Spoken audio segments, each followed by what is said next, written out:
सबैजनालाई शुभ बिहानीको good morning.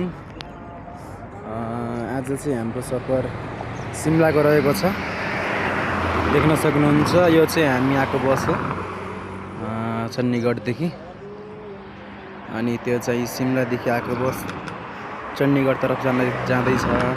अनि यता चाहिँ चाय पानीको लागि रोकेको छ बस, 10-15 मिनटको लागि, देख्न सक्नुहुन्छ।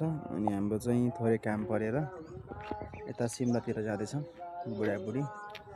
बुढी चाहिँ बसमा बसेको छ, म चाहिँ यसो चाय पिउनलाई निस्केको बाहिर।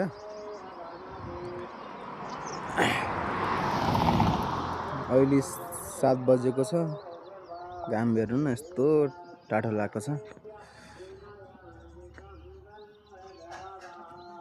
त्यहाँ चाहिँ ड्राइभरहरू प्यासेन्जरहरू चाय पिउँदैछन्, देख्न सक्नुहुन्छ।